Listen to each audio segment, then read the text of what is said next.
Hi guys, so today we're going to be talking about reinventing project-based learning.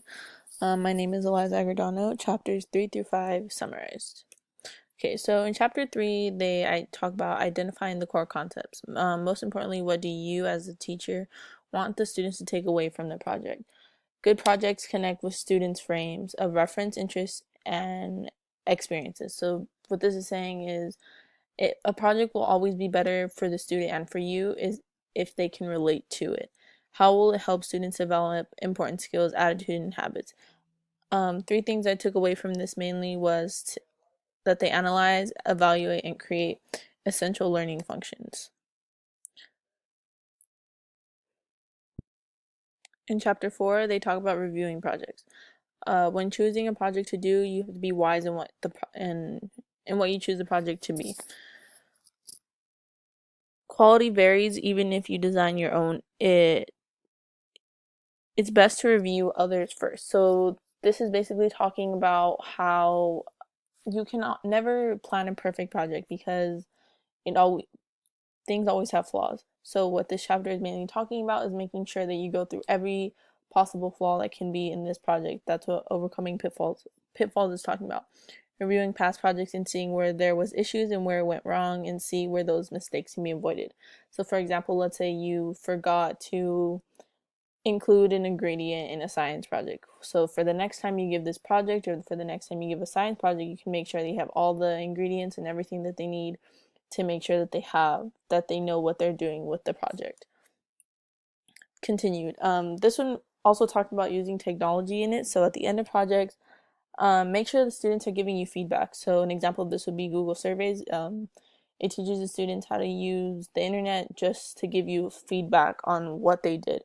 And sometimes students will really like this because then they can tell you, the teacher, they liked and what they didn't like, and you can take that and always improve it for your next project.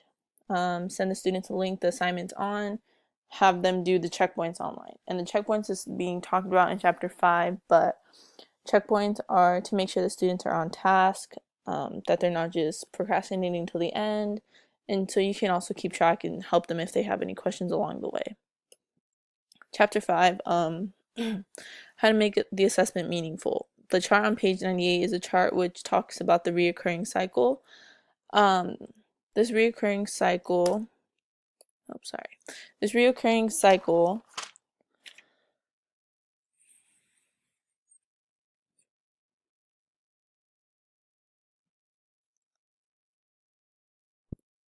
Sorry, I forgot to get the book open so I can tell you what the chart is.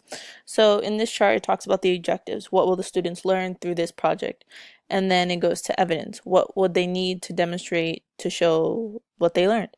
And then the activities. What approaches might they take to go from not knowing to knowing? And then this is just a reoccurring cycle.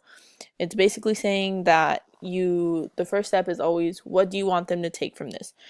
And then what can you do to make sure that they understand this, whether it's making it relatable to the students, making it relatable to you, or having a compromise in the middle so you both can relate to the project, and make sure they have fun with it, because if they don't like it, then they're not going to know it, they're not going to remember it, they're not going to take anything away from it because they don't like it. And then evidence, what would they need to show what they learned, basically. So this can be for anything from a project to the checkpoints that we talked about in the previous slide, anything like that. Then it talks about rubrics, how rubrics are made in various ways. They reflect levels of achievement on a scale. Teachers can use school-wide rubrics, or you can make your own. A lot of school-wide rubrics are very generic, versus teacher rubrics are more based on the project itself and what the teacher wants from the student. How to make sure the students stay on track through their projects. This is what we were talking about, the checkpoints. You can set milestones. So maybe after 2 weeks, say, hey guys, don't forget that part 1 of your project is due, or something like that. And check-ins, hey guys, on this day I'm going to check to see your progress on the project, and I'm going to need proof, because if you don't say proof, then they're just going to tell you and you're not going to know. Brainstorming. By brainstorming, teachers get a sense of what the students are most interested in order to create the best project for everyone.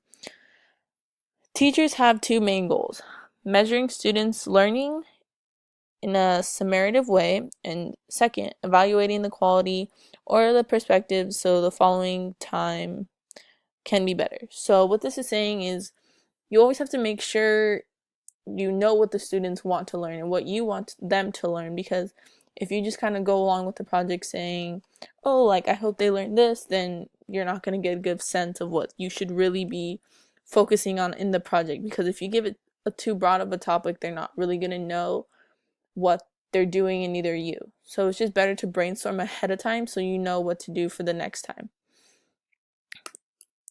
And that's my references, which was a textbook. And that's all. Thank you.